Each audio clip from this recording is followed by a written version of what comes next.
নমস্কাৰ, মই হীৰকজ্যোতি দিহিঙীয়া। আপোনালোকক মোৰ এই ভিডিঅ'টোলৈ স্বাগতম জনাইছোঁ।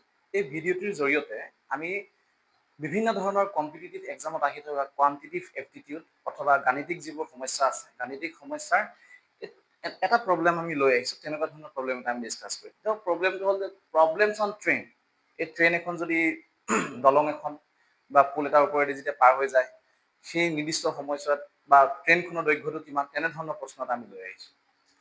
চাওক প্ৰশ্নটো যে a train running at a speed, ধ্যান দিব, 60 kilometre per hour crosses a pole in 9 seconds, ঠিক আছে। Then what is the length of the train. আপোনালোকে চিটুৱেশ্যনটো ইমাজিন কৰিব পাৰিছে যে এখন ট্ৰেইন আছে 60 কিলোমিটাৰ প্ৰতি ঘণ্টাত 60 কিলোমিটাৰ স্পীডত ট্ৰেইনখন পাৰ হৈ গৈছে এটা পুলৰ ওপৰেদি, আৰু সেইটো 9 ছেকেণ্ডত পাৰ হৈ গৈছে। এতিয়া কথাটো হ'ল ট্ৰেইনখনৰ দৈৰ্ঘ্যটো কিমান।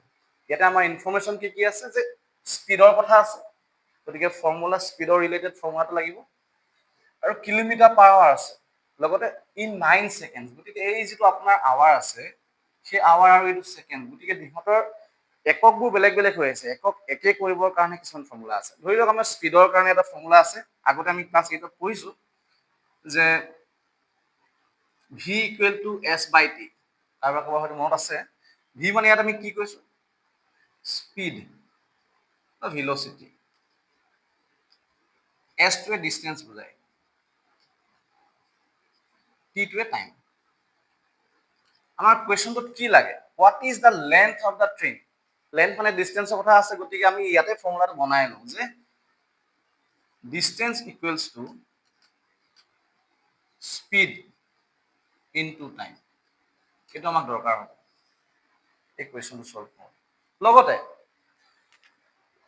স্পীডটো কিমান দি আছে, 60 কিলোমিটাৰ পাৰ আৱাৰ, কিন্তু এইফালে আকৌ লগত টাইমটো 9 ছেকেণ্ডত দিয়া আছে। গতিকে গোটেই কুৱেশ্যনটো 60 কিলোমিটাৰ পাৰ আৱাৰটো মিটাৰ পাৰ ছেকেণ্ডলৈ কনভাৰ্ট কৰিব লাগিব, ঠিক আছে।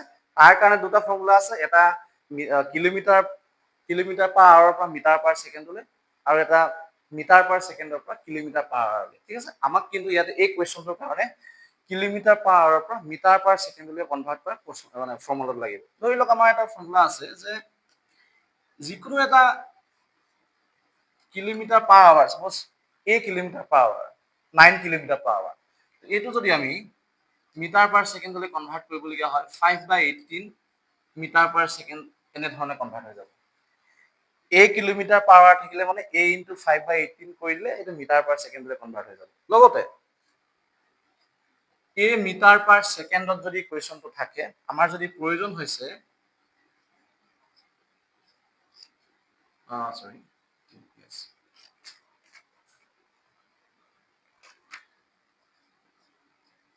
আমাৰ যদি কুৱেশ্যনটো কিলোমিটাৰ পাৰ আৱাৰত প্ৰয়োজন হৈছে, গতিকে এইটো ফৰ্মুলা ইউজ কৰিব লাগে। এটা দুটা ফৰ্মুলা আছে, কিন্তু আমাৰ কুৱেশ্যনটোত এই ফৰ্মুলাটো আমি ইউজ কৰিম। এতিয়া কেনেধৰণে ইউজ কৰিম আমি চাওক।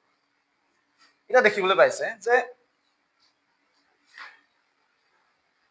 60 কিলোমিটাৰ পাৰ আৱাৰ আমাক দিয়া আছে, আমাৰ প্ৰয়োজন আছে মিটাৰ পাৰ ছেকেণ্ড। গতিকে 60 লগত আপুনি 5/18 এটা মাল্টিপ্লাই কৰি দিয়ক, মিটাৰ পাৰ ছেকেণ্ডলৈ কনভাৰ্ট হৈ যাব। তেতিয়াহ'লে আপুনি যদি অলপ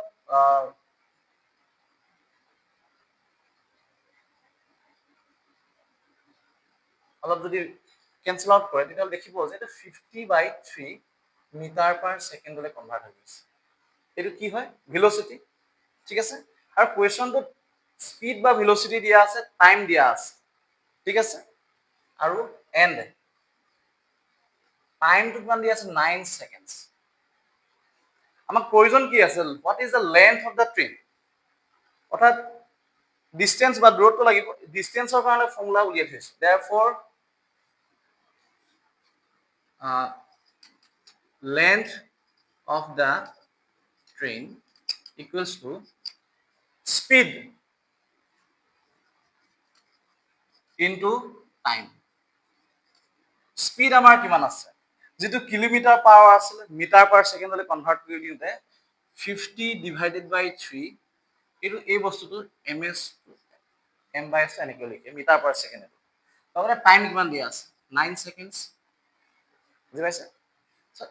আপুনি বুজিব পাৰে যে এইটো ছেকেণ্ড আৰু ছেকেণ্ড কেঞ্চেল আউট হৈ গ'ল 3 3 are 9 it means 150 metre option কি দিয়া আছে ডি অপশ্যনটো দি দিয়া আছে চ' আমি অপশ্যনটো পালোঁ চ' আমি এনেকুৱা ধৰণৰ কুৱেশ্যন যিবোৰ প্ৰব্লেমছ অন ট্ৰেইন যেতিয়া ডিষ্টেঞ্চ উলিয়াবলৈ দিয়ে ট্ৰেইনখনৰ লেন্থটো উলিয়াবলৈ দিয়ে তেতিয়া আমি এনেকুৱা ধৰণৰ ফৰ্মুলা আৰু এনেধৰণে এপ্ৰ'চ কৰি আমি প্ৰব্লেম চল্ভ কৰিব পাৰোঁ গতিকে ভিডিঅ'টো কেনে পালে জনাব থেংক ইউ